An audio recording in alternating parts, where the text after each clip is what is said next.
Well, hey guys, I was wandering around a cemetery in Monroe County, Mississippi the other day, and I saw a Confederate marker that I hadn't noticed before, and I wandered over to see if it was a member of the 43rd. And wouldn't you know it, it was. Obviously, this is not him, but I thought it was a neat place to start because it seems to me it's indicative of so many families in this area.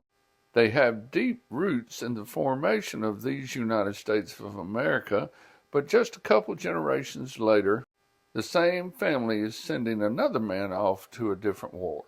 I'm guessing James, the Revolutionary War veteran, is Abner's grandfather. Nonetheless, this is the grave I happened upon.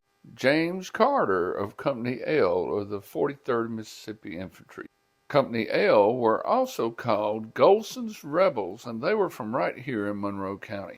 Well, I had a little time on my hands, so I decided to do a little research and see what I could find out about the first sergeant. I'm going to introduce you to his family and tell you their story as we walk through these cemeteries looking for other members of the 43rd. Now, it seems that this Carter family can be traced all the way back to the year 1066 and William the Conqueror.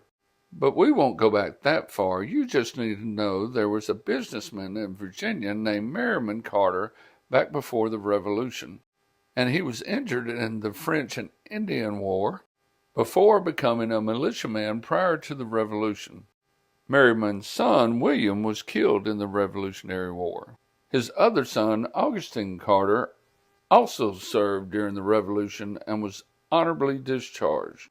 Obviously, before the Revolution, Augustine was born in 1726 in Bedford County, Virginia. He received land in Monroe County, Mississippi as payment for his services during the Revolution. He married a lady named Nancy Pullen, who was also from Virginia, and she died here in Monroe County on September 3rd, 1835. She is supposed to be buried here with him. Augustine and Nancy had a daughter named Millie who was born in 1795 in Virginia. Millie married a guy named Nathan Fuqua in 1812 somewhere in Giles County, Tennessee. Now, I chose to tell you about Millie because I found a James N.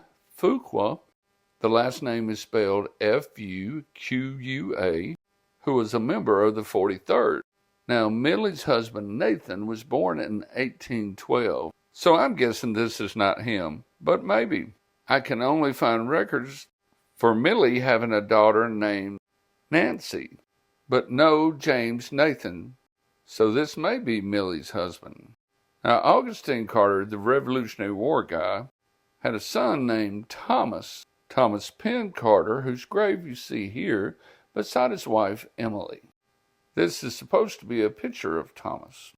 Now, Thomas and Emily are significant to our story because they had at least 6 children.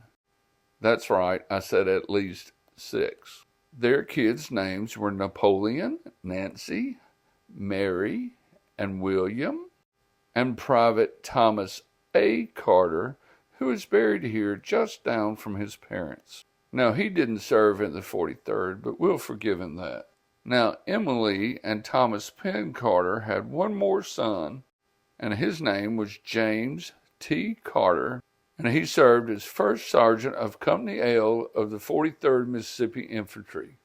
And he's the one that started all this. Well, I hope you guys had a little fun tracing the family history of James Carter today. I hope you learned a little bit about families that existed during this time period. And I hope you enjoyed viewing the graves of the other members of the 43rd as we passed them by. And oh yeah, my goodness, if you stuck around this long, why don't you bump that like button? Thank you.